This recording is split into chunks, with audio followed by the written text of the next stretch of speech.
ललित जी और उनके सभी सहयोगी भी यहाँ उपस्थित हुए हैं। तो इस ज्ञान सत्र का उद्घाटन संपन्न हो चुका है।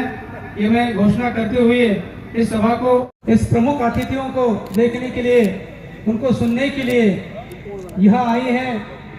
तो ऐसे महामहिम आदरणीय श्रद्धेय सरसंघ प्रमुख, उनका यहाँ स्वागत संपन्न होने जा रहा है। अखिल भारतीय मानव परिषद के अध्यक्ष तथा मानव संप्रदाय के प्रमुख अतिथि। लेकिन पंथ संप्रदाय यानी देने के लिए है, आपको देना है। बैठे हैं, पिताजी है, माताजी है, लड़का है, लड़की है, बैठे भोजन के लिए। लड़का बहुत छोटा है, वो माताजी के गोद में बैठता है। पिताजी अपने हाथ से खाते, माताजी अपने हाथ से खाते। लड़की माताजी के पास बैठी अपने हाथ से खाती है, लेकिन उसको माताजी को बताना पड़ता, नहीं इधर उधर मत गिरा, ठीक से खाना। और जो लड़का छोटा गोद में बैठा, उसको तो अपने हाथ से खिलाना पड़ता। एक ही चीज खा रहे, खाने का तरीका प्रत्येक की पात्रता के अनुसार अलग है। तो पंथ संप्रदाय एक ही बात देने के लिए है। वो अलग अलग है तो भी एक ही बात बता रहे हैं। संत भी अलग अलग संप्रदायों के हैं, लेकिन संतों के बारे में भी ये कहा गया है कि वो दिखते अलग अलग है, अंदर से सब एक है। उनका हृदय सत्य पर चलता है। सत्य क्या है? हम सब एक है, हम सब एक है। दिखते अलग अलग है, लेकिन सब एक से ही निकले हैं और एक में ही जाएंगे। सब भारतीय संप्रदाय ये बात बताते हैं, संप्रदाय अलग अलग है। भगवान को न मानने वाले भी संप्रदाय है भारत के, लेकिन वो भी बात यही कहते हैं, एक से निकले हैं, एक के तरफ जाना। और इसलिए जीवन उपभोग के लिए नहीं है। जीवन पेड़ पौधे हैं, पशु पक्षी है, पहाड़ नदियां है, इन सबके साथ जीना है। इन सबको अपना मान के जियो, उनके बारे में सद्भाव रखो, जिसको नहीं मिला उसके बारे में करुणा रखो। और ऐसा तुम कर सको, इसलिए अपने विकारों से दूर हो जाओ, अंदर से बाहर से पवित्र हो जाओ। इस धर्म का आचरण करना। और इसलिए पंथ संप्रदाय कोई भी हो, मुझे बुलाते हैं और जाना बिल्कुल ही असंभव नहीं, तो मैं संतों के निमंत्रण का कभी भी अनादर नहीं करता। बस बात है कि मुझे समय देखना पड़ता है कि नहीं। मार्च में मेरा कार्यक्रम जून तक का बन जाता है, अगले जून तक, और इसलिए उसके बाद कुछ आया तो मुझे ढूंढना पड़ता है। भागदौड़ भी करनी पड़े करके मैं जाता हूं। इसमें मेरा कोई बड़प्पन नहीं है,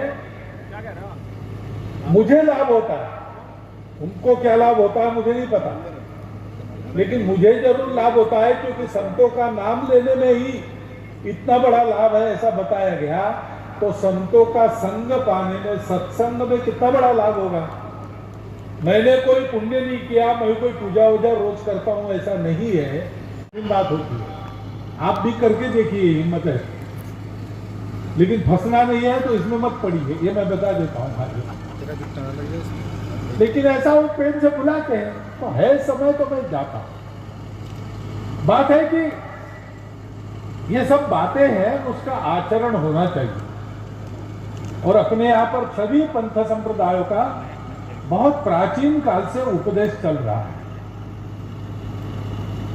लेकिन भगवत गीता एक ऐसी है, उसमें भारत में जीवन के बारे में जितना विचार हुआ है और आगे भी होगा, उसका निचोड़ उसमें है। और केवल तत्वज्ञान नहीं है, उसमें करने की बातें बताई। 3 प्रकार की श्रद्धा बताई है, 3 प्रकार के यज्ञ बताए हैं, 3 प्रकार के दान बताए हैं, 3 प्रकार का त्याग, सब सात्विक, राजस और तामस, 3 प्रकार जो प्रकृति के गुण हैं, उसके अनुसार क्या करने से कौन सा सात्विक है, कौन सा राजस है, कौन सा तामस है, ये बताया है। जो सात्विक है वो हो और उसके भी परे हम जाएं, इसके लिए आचरण कैसा होना चाहिए ये बताया है। तत्व और व्यवहार दोनों है। अभी मैं यहां आया तो वहां 15वां अध्याय बोल रहे थे। 15वां अध्याय क्या है? वो तत्व है। गीता के दूसरे अध्याय में स्थित प्रज्ञ के लक्षण है। 12वां अध्याय भक्तों के लक्षण बताता है। वो क्या है? वो आचरण का उपदेश। उसमें आचरण बताया है वैसा चलना चाहिए, सदा सर्वकाल वैसा चल सकते हैं। तो कुछ बातें बहुत सरल है। योगा कर्मसु कौशलम, कुशलता पूर्वक कर्म करो। कुशलता पूर्वक करना यानी क्या? तो उत्कृष्ट करना, जो भी करो उत्तम करो। लोकमान्य तिलक जी ने गीता पर भाष्य लिखा, गीता रहस्य। उनका लड़का था, लोकमान्य तिलक गणित के विद्यार्थी थे बहुत अच्छे, तो उनकी इच्छा थी लड़का भी गणितज्ञ बने।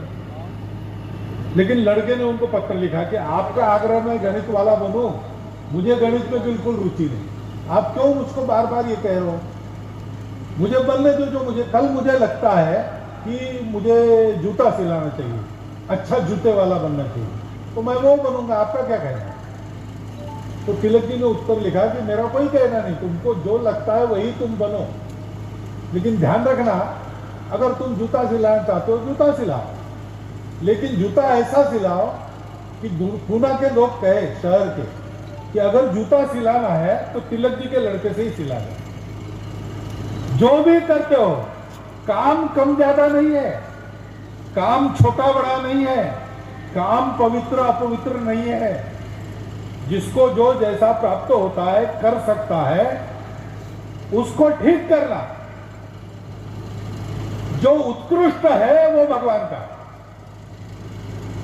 उत्कृष्ट कर्म करना, अहंकार नहीं करना, भगवान का धन्यवाद करना कि मेरे हाथ में इतनी कुशलता दी। ये एक अर्थ है कुशलता का। बिना अहंकार के उत्तम काम करना और भगवान को अर्पण करना।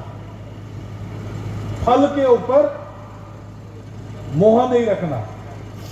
अच्छा काम करने से अच्छा ही होता है ऐसा दुनिया में दिखता नहीं है, क्योंकि बताते हैं कि पूर्व कर्म भी कुछ होता है, उसका भी परिणाम होता है, बहुत सारी बातें। लेकिन अच्छे काम के परिणाम को देखकर करना, परिणाम अपने लिए ठीक नहीं तो छोड़ना, ऐसा नहीं है। जो अच्छा है वो करना ही करना। आज मोहन भागवत जी आए थे, तो सम्मेलन हुआ, प्रजा मंदिर का शिलान्यास हो गया। आज भगवान कृष्ण के मंदिर का शिलान्यास हुआ है।